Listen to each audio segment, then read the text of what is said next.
Oi, pessoal, sejam bem-vindos ao nosso canal Mais Pets Podcast. Hoje o nosso podcast está muito bacana. Vamos falar de oftalmologia de pet, cães e gatos. Eu acredito que é mais o assunto, né, doutor? Mas antes disso, eu quero falar dos nossos parceiros. Então, eu quero mandar um super beijo aos Akitas, o nosso parceiro Instituto Alex Santos. Também o Duque Pet Shop, que é um pet shop super completo, gente. Se vocês falarem que viu aqui no Mais Pets Podcast, nós temos 10% de desconto nos serviços de estética canina.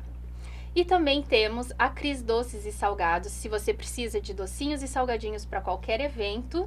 Então tá aqui na sua telinha o número de telefone dela. É só ligar que a Cris te atende, tá bom? E tem também a Cozinha Pet Santé, que tá no meu coração, claro, né? E nós somos especializados em alimentação de cães e gatos, alimentação natural, fabricação, basicamente, né, da alimentação. E a Cozinha Pet Santé, ela está localizada aqui em Maringá, na Avenida Prudente de Moraes, número 36. Tá joia? E agora vamos falar com o nosso ilustre Dr. Davi sobre oftalmologia. Tudo bem, doutor? Tudo bem, obrigado, boa tarde, é um prazer estar aqui, comentar um pouco sobre a nossa especialidade aí.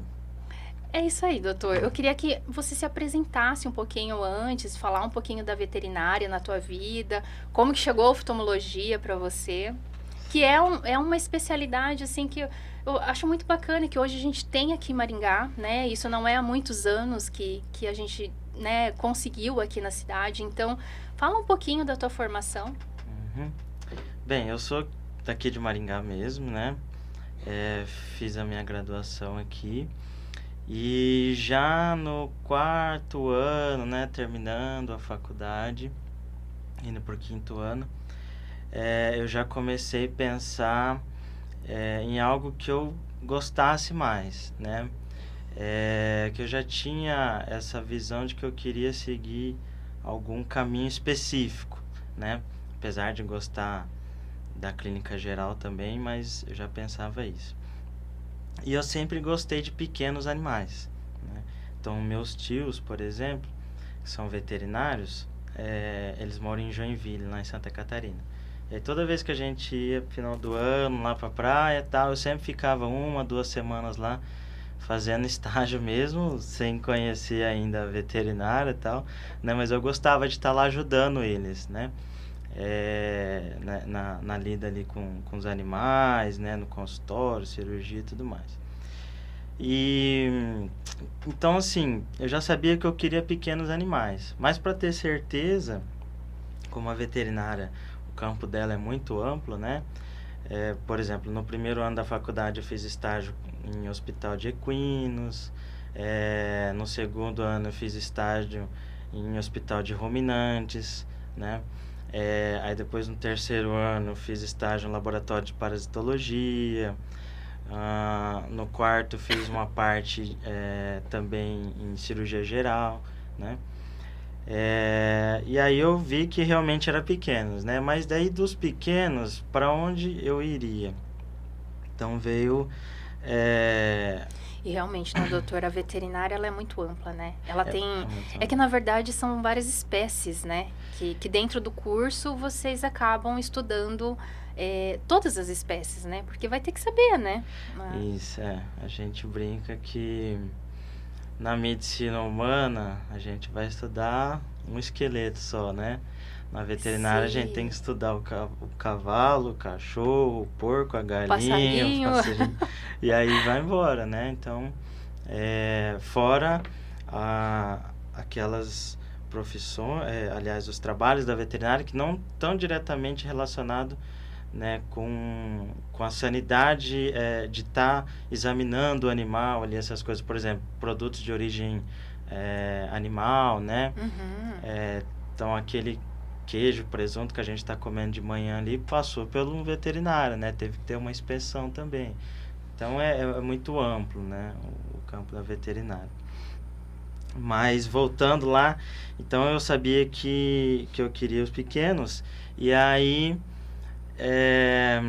eu sempre gostei assim de coisa mais delicada, vamos dizer, né?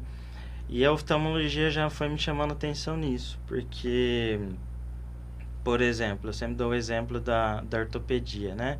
Cirurgia de ortopedia, a gente vai usar furadeira, serra, martelo, aquele negócio mais cruento. Cirurgia abdominal, às vezes tem que abrir uma cavidade grande, muito líquido, sangue e tal.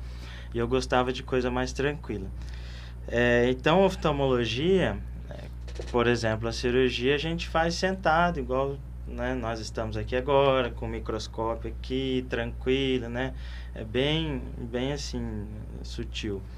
E a clínica também, né? A gente faz os testes ali com os aparelhos, com as luzes e tal. Nossa, mas doutor, isso, olha, é uma dúvida que eu tenho, porque assim, agora você falou assim, faz os testes com os aparelhos. Quando a gente vai para um oftalmologista, a gente que eu falo, nós, seres humanos, que nem a gente chega lá, tem aqueles exames de visão, que tem umas letrinhas lá na frente, a gente fala, né, as letras. Se for uma criança, vai ter desenhos, coisas assim. Mas e eles? Isso, é uma dúvida muito comum, né? Esse teste de acuidade visual, né? Que tem a tabela de Snellen lá, as letrinhas, ou para crianças os desenhos, a gente não faz com os animais, né? Porque a gente não consegue interagir esse ponto. Mas, praticamente todos os outros a gente consegue fazer. Então, uma dúvida, né? Também o pessoal chega lá, mas cachorro usa óculos? Pois Na né? verdade, usa. Não esse óculos igual você está usando agora, né? Mas é como se fosse um óculos de proteção, como se fosse de natação, né? Que tem um elástico que prende aqui atrás e tal. Porque tem Eu alguns já animais. vi. Isso. Chega até a ficar bonitinho. Tem alguns animais que têm, às vezes, despigmentação na pálpebra, ou atrofia de íris, algum problema na retina. Que eles não podem receber uma iluminação mais forte, né? E aí vai ter que sair de casa, vai ter que usar um óculos de proteção desse, ou até mesmo contra o vento, né? Algo desse tipo. A gente sabe que a maioria dos cães, né? Por exemplo, falando só dos cães, eles têm miopia, né? Então, se a gente enxerga até uma certa distância, para eles já tem muita dificuldade, né? Então eles vão ter que chegar um pouquinho mais próximo para enxergar. Mas então a gente enxerga mais distante que os... a gente enxerga mais distante E quando que a gente eles. fala isso, a gente tá falando de cachorro, gato... De uma forma geral, De uma né, forma geral. Os animais aí, eles têm as particularidades, né, deles Certo. ali. Mas assim, o cão que ele tem uma dificuldade visual, às vezes ele tem esse problema mais exacerbado e não necessariamente é um problema de refração, né? Miopia, astigmatismo, hipermetropia, esses problemas que a gente tem mais. Porque ele não usa, né, essa microfocalização igual a gente, né? Para ler, escrever, dirigir. Então eles têm e tá tudo bem. Agora quando surge um outro tipo de problema, né? Um edema na córnea, uma catarata, né? Um problema de meio ali, né? Do humor aquoso e tal, isso vai começar a atrapalhar daí a visão.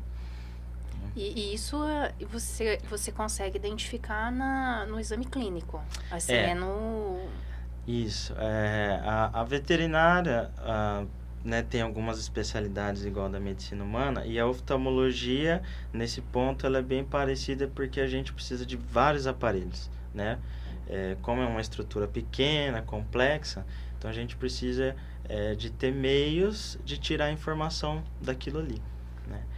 Então a gente tem o biomicroscópio, que é aquele aparelho que a gente encaixa o rosto lá no oftalmologista, só que o nosso ele é portátil, né? Porque o cãozinho não vai ficar parado lá, Então, é isso que eu fiquei imaginando, doutor. Então a gente tem que ir até eles, e eles vão se mexendo, a gente vai segurando e vai fazendo dessa maneira, né? Tem os aparelhos para medir a pressão do olho, né? Pressão intraocular, para avaliar o fundo de olho, né? Então a gente consegue fazer praticamente assim os mesmos exames também. Interessante, doutor. E tem doenças, assim, que são específicas de algumas raças, entre cães e gatos, ou não? Mais são muito em gerais, cães. mais em cães? Por exemplo, a gente tem... Se a gente for classificar em relação à conformação do crânio. Por exemplo, aqueles cães de focinho mais curto e olhos mais saltados, o Shih Tzu, o Bulldog inglês, Bulldog francês, Piquinês, Pug, né? Eles são mais propensos a ter os problemas oculares. Mas os problemas oculares deles são o quê? Por estar com os olhos mais expostos, né? Então, eles têm mais ressecamento do bulbo ocular, são mais propensos a ter inflamações, infecções, né? Aí a gente tem algumas raças, por exemplo, falando do glaucoma, né? Que tem as raças asiáticas, né? O Akita, por exemplo, Samoyeda, eles têm, ou nem, não só especificamente asiático, mas, né, o Bloodhound, né, o Basset Hound, eles também têm mais facilidade para desenvolver o glaucoma. A gente tem até um livro, né, do Colégio Americano de Oftalmologia Veterinária que já classifica as raças e as doenças oftálmicas que estão, vamos dizer assim, circulando aquela genética daquela raça, né? Nossa, mas glaucoma em cães, ele aí é identificado também com exames através de aparelhos, Isso, através de... O glaucoma, ele é uma doença perversa, né? A gente tem que tomar muito cuidado porque pode ser muito rápido, então o animal pode vir perder a visão muito Tem alguma rápido por idade conta. específica, doutor, assim, que normalmente acontece? Não tem muito específico não, né? Inclusive, o animal até pode nascer propenso já a desenvolver o glaucoma, porque às vezes ele tem o ângulo de drenagem mais fechado, né? Então tem um líquido que circula lá dentro do olho, que é o humor aquoso. Se vamos dizer assim, a drenagem dele está mais fechadinha, né? O ângulo irido-corneano, esse animal em pouco tempo ele pode desenvolver um glaucoma. E como que por exemplo, eu como tutora, como que eu identifico que eu preciso levar meu cachorro até um especialista e que possivelmente seja um glaucoma, alguma coisa assim? Porque normalmente as pessoas levam primeiro no clínico, né? O que normalmente o pessoal faz, sei lá, tem algum incômodo, tem alguma coisa, acaba levando no clínico e o clínico faz o encaminhamento. Mas assim, em casa, qual é o comportamento que o cachorro pode ter, ou o gato, pra eu falar assim, nossa, ele tá precisando de um atendimento e possivelmente seja um oftalmo. Então, o que a gente tem visto é o seguinte, o que aconteceu com a medicina humana está acontecendo com a veterinária, né? Então, estão surgindo as especialidades, a gente não tem todas ainda, mas já, né, uma boa parte. E o tutor, às vezes, ele vai perceber alguma alteração, né? Tá com uma coceira na pele, uma mancha na pele ali, o dermatologista, né? Às vezes ele já está fazendo esse caminho direto. O clínico geral sempre vai existir, né? Porque a gente precisa deles, né? O animal às vezes está com uma diarreia ali, um problema gastrointestinal, ou foi atropelado. Os protocolos, né? De vacina, né? Vacina, Tudo. né? Sempre Acompanhamento. Só que às vezes naquela triagem, né, do clínico geral, ele percebeu que alguma coisa mais específica, né, precisa de uma avaliação mais aprofundada, ele acaba encaminhando para a gente. O que os tutores, né, podem observar em casa? Então, a primeira coisa é mudança no comportamento, né? O animal às vezes está começando a esfregar mais o olho, coçar, né? Ou já está aparecendo sinais de olhos vermelhos, mudança da coloração, o olho está ficando mais azulado, esbranquiçado, ou tem uma mancha escura, né? O tamanho, né, do olho parece que está aumentado, né? Ou diminuído. Secreções, né? Então, de repente, tá tendo mais remela, né? Ou mais lacrimejamento. O animal que está começando a fechar o olho porque está sentindo algum incômodo ali, né? Então, todos são sinais que, se a pessoa percebeu, o ideal é levar logo, né? A gente, na oftalmologia, muitas coisas são muito rápido, né? às vezes o animal está enxergando bem hoje, passa nem 24 horas direito, ele pode vir a Nossa, perder a visão. é muito É, rápido. muito rápido, é. E isso é uma coisa que também a gente está construindo com o tempo, né? Porque no começo, quando a gente iniciou aqui em Maringá, a gente tinha que fazer muita enucleação, que é a retirada do olho, porque já chegava pra gente, já não tinha mais muito o que fazer, né? Então a gente fazia cirurgia para dar o conforto para o animal, né? Hoje a gente já está conseguindo, né? A gente já consegue fazer uma ceratoplastia, uma cirurgia da córnea de reparação, né? Às vezes teve um trauma ali, brigou com outro animal, um gatinho que arranhou, qualquer coisa desse tipo. Aí a gente já consegue salvar o olho, salvar a visão, né? Nem sempre, às vezes o trauma é grande, às vezes a gente não consegue salvar a visão totalmente, mas o olho permanece, né? Então vai ficar ali tendo, vamos dizer, a estética preservada, né? A gente sempre tenta manter o máximo possível de como estava, né?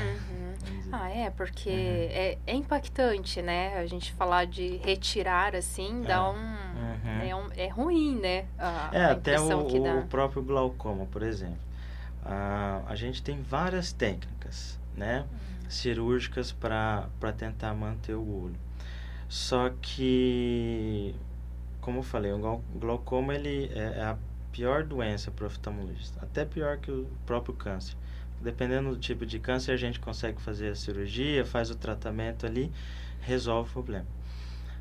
Agora o glaucoma não, ele vai bem por um tempo, daí de repente ele desregula, e aí a gente tenta outra técnica, fica bom mais tempo, mas acaba que lá no final não sobra muita opção e a gente tem que fazer a retirada do olho, né? Hoje em dia a gente já tem opções mais tranquilas em relação a isso, né? Por exemplo, a crioterapia, ela tem ido muito bem, né? Então foi desenvolvida uma sonda nova, a crio já existe há bastante tempo, né? Na veterinária e até em técnicas oftálmicas. Mas essa sonda que foi desenvolvida agora, o aparelho, a gente está tendo bons resultados sem, vamos dizer assim, aquele pós-cirúrgico que o olho vai inflamar muito, né? Essas coisas. Então a gente tem conseguido controlar muito bem. E aí, graças a Deus, a gente está conseguindo manter mais os olhos agora. Porque é que nem eu falo, né? É muito impactante. Eu imagino assim, você chegar pro tutor e falar para ele que vai ter que retirar, né? Muitos, assim, vão receber de forma muito ruim, né? Não tem... E até é engraçado você falar isso, porque, assim, as mulheres, né, elas têm mais coração, mais sentimento, né? Então, quando vem a tutora ali, a gente fala isso, eles não querem... Às vezes tem até filho pequeno em casa, fala, mas... Né, como vai ser aquele negócio... De chegar em casa, o cachorro tá sem olho. Às vezes, quando vai o homem já, não, vamos resolver logo esse problema, tudo, né? Mas, às vezes é o contrário também, né? Eu só dei um exemplo, assim, porque a gente porque sempre é quer... impactante mesmo, e né? Pra gente vamos dizer assim, assinar embaixo que não teve mais o que fazer, né? Porque a gente só tá ali daí pra dar o conforto pro animal. Mas ainda bem que existe também essa possibilidade, né? Muitos animais que o pessoal resgatam, que o olho estava perdido e aí tá dando vários problemas pro organismo, porque aquilo já conseguiu. Então, quando a gente consegue fazer a cirurgia, pelo menos a gente já elimina esses outros problemas, né? E glaucoma, então, é uma das doenças que aparecem com uma certa frequência para você. E quais outras doenças comuns, assim, de aparecer na clínica? Olha, isso varia um pouco de região para região, né? Mas, assim, qual que é a nossa realidade aqui, falando de Maringá e tal? A gente atende muito as ceratos conjuntivite seca, né? Que são ressecamento ocular, que pode ter algumas causas, e as ceratites ulcerativas, que são as lesões mesmo, né? Depois também tem catarata, né? Nossa, catarata, o olho fica branquinho, assim, igual... É igual ao humano, né? A gente tem uma opacidade da lente, vai atrapalhando a visão também. E recupera, doutor? Em algum momento? Recupera. Recentemente a gente fez 3 animais faz uma semana, né? Hoje eu fiz o retorno deles, né? Já tinha feito um, tá tudo bem. Hoje a gente fez a segunda revisão. E a tutora falou, meu Deus, tá quase batendo um arrependimento, porque o cachorro ficava só paradinho, tranquilo, agora ele tá sapeca, correndo por tudo e pulando em cima das coisas, né? Então, assim, lógico que ela falou de brincando, mas a gente fica muito satisfeito. Tem que ter vamos dizer assim, um acompanhamento inicial, né? Então, a gente vai ver se esse olho é possível ser feita a cirurgia, né? Ele vai fazer os exames normais de sangue, exames de imagem, né? O eletrocardiograma, ecocardiograma. Porque normalmente a catarata é em cachorro. O gato também tem? Tem também, é mais raro, mas tem. O cavalo é até mais comum do que o gato. Mas normalmente é com a idade avançada. Então, isso difere um pouco de nós humanos, né? A catarata nos humanos é mais comum a senil, pessoas mais velhas. Nos cães, por exemplo, é juvenil. Né? Juvenil? É, juvenil. Então, animais aí com 5, 6 anos, eles já podem ter catarata madura já. E a gente identifica assim mesmo, começa a clarear, é importante. Viu que a Mas ele, quando começa a clarear, ele já perdeu uma boa parte da visão. Não necessariamente. Por exemplo, tô com um paciente agora que é um bulldog francês. Ele tem 2 anos, já tem catarata madura. Ou seja, a retina dele é boa, né? Porque ele é novinho. E mesmo essa catarata já estando avançada, né? Porque a catarata a gente tem 4 classificações dela. Então ela começa incipiente, imatura, madura ou matura e hipermatura. E dele já está na 3ª. E ele consegue se virar bem, né? Se a gente apaga, diminui a luz do ambiente, aí sim ele já tem dificuldade. Mas com a luz acesa, ele até se vira bem, não chega a trombar, né? Ele toma um pouquinho mais de cuidado. Se é um animal mais velhinho, com uma catarata nesse nível, a retina dele já está mais cansada, né? Aí às vezes ele já tem mais dificuldade.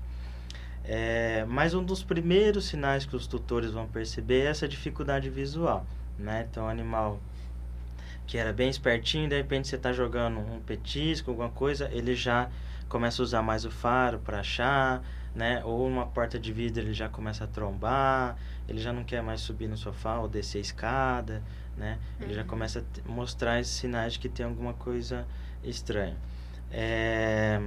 Porque a opacidade em si,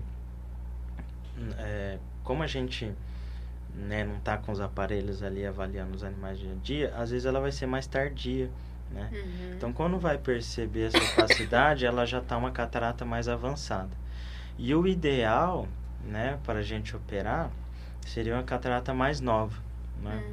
Porque ela vai ser uma catarata mais mole ainda, então o tempo de cirurgia, o facoemulsificador, que é o mesmo aparelho que é feito na medicina humana, ele vai gerar energia, né, calor ali dentro do olho, e quanto menos o olho tiver, né, essas agressões, melhor também para recuperação e tudo mais, né? Então a gente diz que a fase ideal é a fase 2 para operar, por exemplo, né?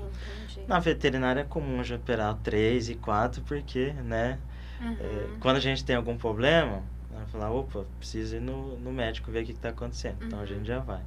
Mas na veterinária, às vezes, quando vai perceber, já está um pouco mais evoluído, né? Porque eles não falam, né? Eles não falam, não dizem, né? Olha, tá incomodando, né? Ó, tá doendo, né? Quando a gente percebe é porque já tá doendo bastante, já tá incomodando bastante. Doutor, e outra pergunta, em relação à lágrima ácida, que eu escuto falar assim um monte, a lágrima ácida... Aí tem gente que fala que é de comida, de alimentação, tem gente que fala que não, que é problema de olho mesmo. O que gera uma lágrima ácida? Isso. O termo técnico, né? E ela é ácida mesmo? Então, na verdade não, né? Ela tem um pH neutro, né? Ela não é ácida nem básica. E da onde saiu ácida? Pois é que como vai criando aquela coloração, né? Foi se criando esse mito de que De que tá ácido. Tá acidificando ali e tal. Mas o termo é cromodacriorreia, né? Cromo de cor, dacrio de lágrima e reia de escorrer.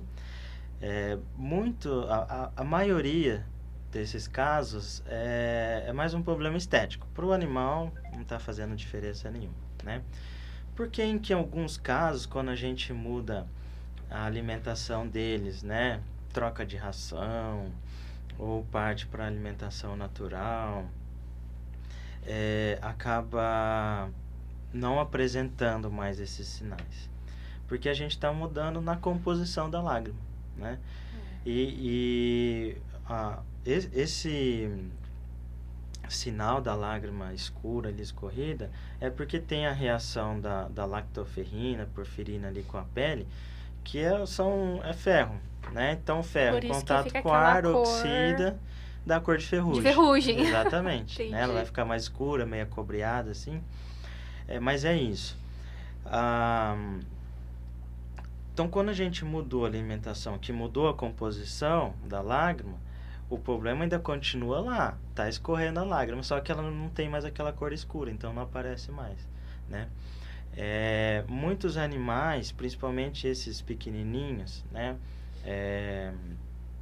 O maltês, que aparece muito, poodle, né? Principalmente, né? Por ter a pelagem mais branca, mas o shih tzu tem, o York, Spitz também tem bastante. Eles têm o ponto lacrimal, que é onde drena, né, a lágrima aqui do ouro lá pro focinho, muito fechadinho, né? Então a lágrima chega ali, ela não consegue ser drenada totalmente e acaba escorrendo. Então acaba sendo mais um problema de drenagem, né? Isso tem correção, doutor? Tem correção, existe até cirurgia para isso. Só que é o seguinte, quando que a gente vai fazer cirurgia? Quando isso está relacionado com algum problema mais sério, né? Então vamos dizer, tem algum problema dentário ali que tá interferindo, inflamando, e aí o ducto está sendo obstruído por causa dessa inflamação, né? Tem até problemas mais graves, uma tumoração ali no ducto, né? E aí precisa resolver esse problema. Agora, só para melhorar a drenagem, também existe, mas é uma cirurgia que a gente vai... primeiro que ela já é um pouco mais agressiva, né? A gente vai ter que usar uma furadeira para furar o osso nasal, passar uma sonda, jogar lá para dentro. Dor. E aí às vezes a gente vai deixar aquela sonda por mais tempo e depois vai retirar ela, vai passar alguns meses, aquilo obstrui de novo, né? Então a gente não indica quando o problema é mais estético, a gente indica mais fazer a limpeza mesmo, o controle, né? Para não deixar ficar aumentando a carga bacteriana ali. E aí vão muito bem. Quando os tutores chegam lá na clínica com essa dúvida, né, eu explico tudo, né, esse processo e tal, e aí a maioria acaba entendendo, né? Porque daí eles tiram da cabeça que, não, então isso não é um problema. Mas estético, né? O animal vai arranjar a namorada do mesmo jeito com esse problema, então, né, para eles não faz diferença nenhuma, né? É que, na verdade, os tutores se incomodam, né? Porque dá a impressão de que está incomodando o animal, isso, né? Porque fica aquela coisa escorrida, a aparência não é legal, né? Muitos reclamam de odor também, de cheiro, né? Porque daí é essa questão bacteriana que eu acho que você falou, né? Exatamente, que é a bactéria que dá um mau cheiro. Sempre tem que investigar, né? Porque pode ser outro problema. Às vezes até uma inversão da pálpebra ali, que está irritando mais o olho, fazendo lacrimejar mais. Às vezes ele tem uma condição boa de drenagem, só que essa inversão está atrapalhando e fazendo ele lacrimejar mais. Inversão que você diz os cílios ficar... a pálpebra invertida, né? O termo é um entrópio, né? E às vezes pode até machucar a córnea, né? Essa inversão. Então, a gente tem que fazer uma cirurgia plástica, né? Uma blefaroplastia para corrigir esse defeito. Que interessante, né? Nossa, e tanta gente falando tanta coisa de lágrima ácida, assim, que eu falo, acho que no final das contas não tem nem o que falar, né, de explicação, porque o pessoal fala, é por causa da alimentação, não, porque o cachorro fica coçando demais o olho, né, às vezes coçar talvez seja esses outros problemas, né, por isso que eu falo, o correto é a gente investigar, avaliar, né? Porque daí lá a gente vai fazer todos os testes para ver se ele tem algum nível de drenagem, né? Se o ducto está obstruído. Tem animais até que tem imperfuração, então nasceu sem o ducto, né? Sem na verdade, a abertura do ponto lacrimal. Né? Então isso a gente sempre tem que investigar. Mas o bom é que na maioria acaba sendo mais um problema estético mesmo. E entre os cães, doutor, a gente vê assim, tem cães que têm os olhos mais claros, olhos mais escuros. É só a cor mesmo ou existe alguma, sei lá, alguma coisa de diferente, algum problema que possa causar com mais frequência em alguma coloração de olho? Sim, é meio que os cuidados é como se fosse pra gente, né? Pessoas mais claras, com os olhos mais claros, por exemplo, ela tem que usar uma proteção a mais, né? Se for sair no sol. Então tem que ser um óculos. Tem sensibilidade à luz, né? Sensibilidade à luz, usar um óculos que tenha uma proteção VA/UVB, né? Igual um óculos escuro pra gente, né? Normal. A gente tem, como eu falei, também tem para os animais. Tem cães que eles têm a pálpebra despigmentada. Esse é um motivo a mais pra gente cuidar, né? Por exemplo, o Mas Bull Terrier... despigmentada seria um albino ou não necessariamente? Não necessariamente albino. Por exemplo, o Bull Terrier, que é aquele red nose, né? Que tem um focinho mais alongado. Às vezes ele é piratinha, ele tem uma manchinha no olho e o outro é totalmente despigmentado. E essa despigmentação pode até levar, se não cuidar, pode até desenvolver uma câncer de pele ali, né? Algo desse tipo. Então tem que passar o protetor, né? Solar também. Ou usar o óculos protetor solar pros olhos? A gente passa ali na pálpebra, né? O recomendado daí, né? Se for ter que passar muito próximo ao olho, né? É usar aqueles que são oftalmologicamente testados, né? Geralmente os infantis já tem um fator de proteção mais alto. E aí a gente pode passar ali na pálpebra, se chegar, né? Às vezes, porque quando a gente vai passar ele já vai fechar o olho, né? Mas se chegar a cair um pouquinho lá dentro, também não vai... não vai agredir, porque ele já tem essa testagem, né? Para segurança dos olhos. Nossa, que interessante, né? Não, é porque a gente vê assim, né? Os cães têm várias colorações de olhos e tem uns que são muito claros, né? E dá a sensação mesmo de que talvez uma luz mais forte vai doer, vai arder, sei lá, né? A gente tem até cães com heterocromia, por exemplo. Às vezes um olho é pigmentado, a íris é pigmentada, o olho é azul, o outro é azul, né? Esse olho a gente vê que ele inflama muito mais, né? Porque é mais sensível. Algum desses cães, eles adoram Mas eles enxergam normal, né, doutor? A princípio, sim, né? Tem algumas doenças dessas de coloração, que o olho tem colorações, despigmentações, né? São azulados ou até livre de pigmento, que elas estão relacionadas com patologia. Daí já são patologias relacionadas à genética, né? De algumas raças. Tem algumas pelagens que estão ligadas a isso. Por exemplo, tem gatinho que tem a despigmentação e eles têm surdez, né? A mesma genética ali vamos dizer, a doença está ligada com o mesmo problema, entendeu?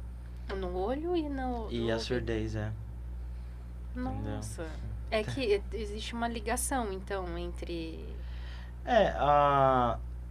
Tem também isso.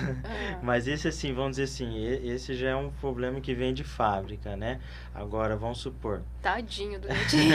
Ele não teve escolha. Não teve escolha. Mas, vamos supor, antigamente a gente tinha muito cocker, né? Hoje em dia eu vejo poucos. Mas o cocker, eles tinham muito problema de otite, né? Que é aquela orelha grande, mais caída, né? Então caía qualquer umidade ali, ficava abafado, então virava propensão a ter fungo e bactérias, né? E aí desenvolvem as inflamações, otite. Dependendo dessas otites, né? Se elas fossem muito sérias, elas poderiam afetar a inervação, né? Ou trigêmeo, né? Que é um dos pares de nervo craniano. E esse nervo, ele vai para o olho também, né? Então, o animal desenvolvia ressecamento ocular, né? Porque estava tendo uma alteração de nervo, que começou lá no ouvido, por exemplo. Que coisa, né? Uma coisa puxa a outra. Puxa a outra. As manifestações oculares de doenças sistêmicas é um ponto muito importante dentro da oftalmologia. Tanto que, assim, quando eu já descobri que eu queria oftalmologia, primeiro eu fiz a residência em clínica médica, né, geral. Depois eu fiz a especialização em clínica médica geral para depois partir para oftalmologia, né? Por exemplo, diabetes pode levar a catarata, né? Doença do carrapato, que a gente tem muito aqui na nossa região, erliquiose, ela leva a uveíte, né? Que é a inflamação intraocular. Então, a gente precisa estar levando o animal como um todo. Então, quando chega no meu consultório, eu vou fazer meio que uma avaliação geral, mesmo que já passou pelo geral, clínico, né? Para eu saber se pode ter alguma relação ali com o que eu tô vendo no olho também. Entendi. E, doutor, eu queria uma opinião sua, porque a gente vê, assim, muitos cãezinhos que tem, sabe aqueles pelos que ficam todos na frente dos olhos? Aí muita gente fala, tem que tirar esse pelo, não sei o quê, e prende o cabelo do cabelo, né? O pelo, né? Do cachorro, bem assim, puxadinho pra cima, pro pelo não ficar caindo nos olhos. Esses cachorros, eles não são adaptados a ter esses pelos mesmos caídos na frente? Ou a gente precisa realmente ajeitar o cabelo dele pra não ficar na frente, incomodar? Ou é coisa da nossa cabeça, não tá incomodando? Olha, na maioria não incomoda, tá? Alguns... eles vão ter dificuldade visual, então é uma barreira física mesmo. Sim, né? Tá na frente. Ali na frente, né? Mas via de regra, isso não traz problema para o animal. Os pelos que vão causar problema no olho são os pelos que estão nascendo em locais indevidos. Por exemplo, a gente tem pelos que nascem na borda da pálpebra, né? Então a gente tem os cílios aqui, né? E eles também. E aí, às vezes, tem um pelinho que ele está nascendo na borda da pálpebra. E conforme ele pisca, esse pelo toca o olho, né? Ou pode ser até na conjuntiva, na parte rosinha aqui do olho, né? Que são chamados cílios ectópicos. Ectópico porque está fora do local, né, correto. Esses pelos, sim, vão causar problema, né? Então, esses pelos é uma das maiores causadores de úlcera de córnea, né, que a gente recebe. Aí a gente tem que fazer a cirurgia, né, para remover o folículo desses pelos, ou dependendo do caso, até um tratamento clínico ali. Isso não tem a ver se o cachorro é de pelo mais longo ou pelo mais curto, acontece em qualquer... Pode acontecer porque em qualquer é uma formação raça. da própria, digamos assim, do próprio formato do olho, talvez, não sei. O folículo, em vez dele ter apontado para a pele ali, ou ele achou o canal da glândula que produz a gordura do olho, né, as glândulas tarsais, ou ele realmente ficou virado pro lado da conjuntiva e ele, né, saiu lá pro lado de dentro. A gente tem as raças que tem mais propensão a ter isso, né? Então o Shih Tzu, infelizmente, eles têm bastante, né? Bulldog inglês. Mas voltando à conformação do crânio, os bracocefálicos, que são esses de focinhos mais curtos, eles acabam tendo mais esses problemas também. Mas isso pelo próprio formato, provavelmente, do rostinho dele. Porque eles têm, assim, né? Como um focinho mais achatado. Eles têm a inversão, às vezes, da pálpebra, principalmente no canto interno, né?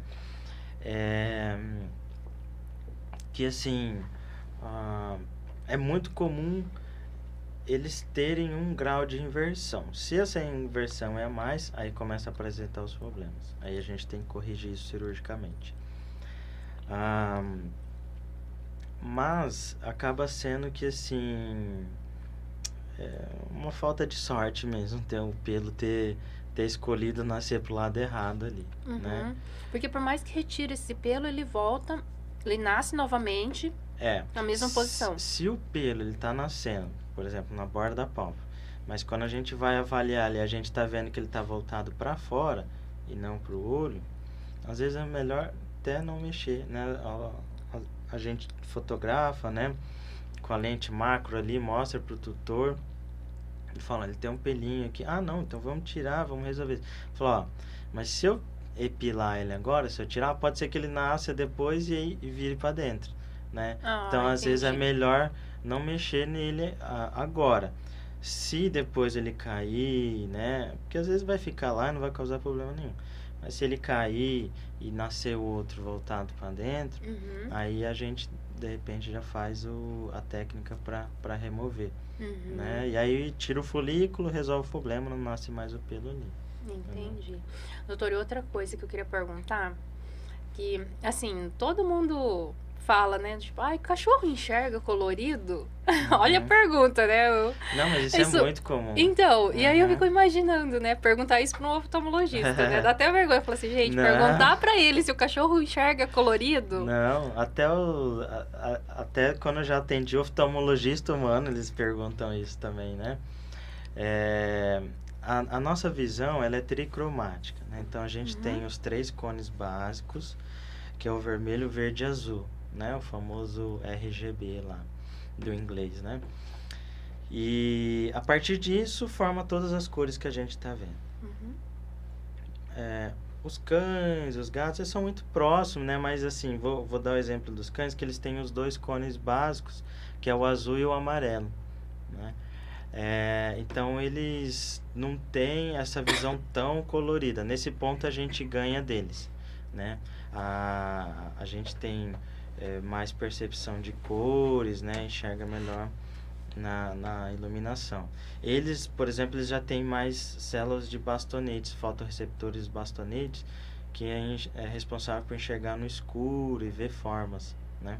Por isso que às vezes a gente acorda de madrugada, vai tentar ir na cozinha beber água, no banheiro, e aí vai tateando a parede assim, porque tá difícil a visão, e o cachorro tá lá, tá andando por tudo, né, tranquilo, porque o pouquinho de luz que chega na retina dele, né, ele já consegue refletir várias vezes aquilo por causa desses bastonetes, e aí eles aproveitam muito bem, né? Animais noturnos têm muito mais dessas células, né, por exemplo, a coruja que caça à noite, né?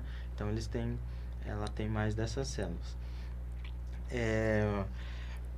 Então, por exemplo, aquele mito do touro, da tourada lá, com, né, balançar o pano vermelho lá, né? Na verdade, ele vai por causa do movimento, né? Que a cor, o vermelho ali é igual, Então, mais se ou fazer menos com igual pano de pro qualquer cão. outra cor, ele vai também. A bolinha vermelha que a gente joga pro cão, nossa, ele gosta tanto da bolinha vermelha. Na verdade, ele vai mais por causa da textura, né? O odor, o barulhinho que ela faz e tal. Porque o vermelho, eles não enxergam, né? Eles não têm esse cone, então eles vão ver, assim, um amarronzado ali, um azul mais escuro, que é o que tenta chegar mais próximo do vermelho. Então, resumindo, eles enxergam cor, mas não igual a nossa. Não igual a nossa, É como se fosse um filtro pastel, né? Aqueles filtros que a gente coloca, assim, de Instagram. E existe cachorro que é daltônico ou... Porque, assim, como que significa? Não conseguiram chegar nessa resposta ainda. Não? Não. Igual eu te falei, né? A gente sabe que eles têm problemas refrativos, né? Então, a gente tem até aparelho para saber se o animal ele tem grau de miopia, hipermetropia, astigmatismo. Só que a gente... Agora, daltonismo, essa ainda não conseguiram descobrir. Olha. Porque até pra gente é difícil, né? Às vezes pergunta a pessoa... E Cucão, como que a gente vai fazer nessa pergunta? Então, porque eu imagino assim, para as pessoas, na verdade, ela aprende dentro do que ela já enxerga, né? Então, a resposta dela acaba sendo uma forma, digamos assim... o azul que você enxerga, quem garante que é o mesmo azul que eu estou enxergando, né? Eu aprendi que aquilo é azul e falo que é azul. O daltônico, ele confunde, né? Então, às vezes ele está olhando uma tonalidade ali e ele pode ter uma percepção um pouco diferente. Eu acredito, assim, né, sem ter investigação científica nenhuma, que eles podem ter também. Porque eles têm vários problemas que a gente tem, né? Não só problemas, mas as particularidades ali do olho. Então, eu acho que, quem sabe, daqui a alguns anos a gente descubra alguma coisa nisso também. Tá certo, doutor. E você quer deixar o seu arroba, seu contato? Tem mais alguma coisa interessante aí pra gente falar pros nossos espectadores? Porque, olha, tem tanta pergunta, né, dessas coisas do tipo, enxerga colorido, Sim, né? Tem, sim. o que você escuta, assim, que você fala assim, nossa, né, todo mundo pergunta isso. Tem alguma pergunta que aparece com muita frequência? Eu acho que você abordou bem, sabe? Geralmente são essas dúvidas, assim. E a gente fica à disposição, né? Também quem quiser perguntar alguma coisa depois que não perguntou aqui. O nosso canal ele vai estar com os comentários abertos, daí o pessoal vem, pergunta. Isso. A gente vai precisar da tua ajuda, claro, né, para responder, porque... Não, com certeza, estamos à disposição. Mas eu acho que é isso, acabou abordando bem. Quem quiser conhecer a clínica também, é a Visão Vet, né? A gente fica ali na Avenida Rio Branco, número 102. Tem o Instagram, que é @visãovetmga. Tem o meu profissional, que é @davisãovet, mistura de Davi com Visão Vet. Legal. E é isso. O que o pessoal quiser tirar de dúvida, né, mandar mensagem e tal. O telefone a gente vai colocar aparecendo na tela, doutor, porque daí fica mais fácil para o pessoal anotar. Tá certo?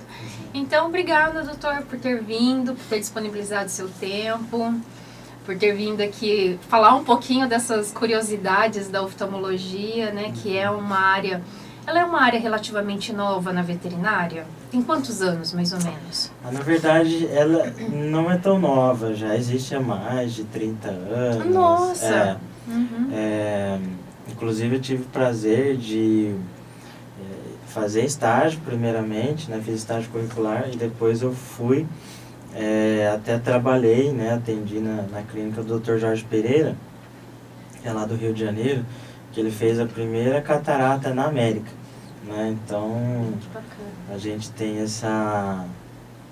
esse título brasileiro, né? da América, assim, vamos dizer. E ele foi um dos pioneiros, né? Aqui do Brasil. Ele tem bastante experiência, então, assim, e ele já trabalha com oftalmologia há mais de 30 anos. Um conhecimento fantástico, né? Que legal, doutor. Mas, olha, obrigada mesmo por ter vindo, né, disponibilizado o teu tempo, falar um pouquinho pra gente dessas curiosidades que a gente tem da oftalmologia, né? O pessoal que está nos assistindo, dê um like, inscreva-se no nosso canal, deixe os comentários, compartilhem com os amigos, que, olha, pessoal, tem bastante novidade chegando aí no Mais Pets Podcast. Obrigada, doutor. Obrigado, e precisando, só avisar. Tá joia. Até mais, pessoal. Beijo.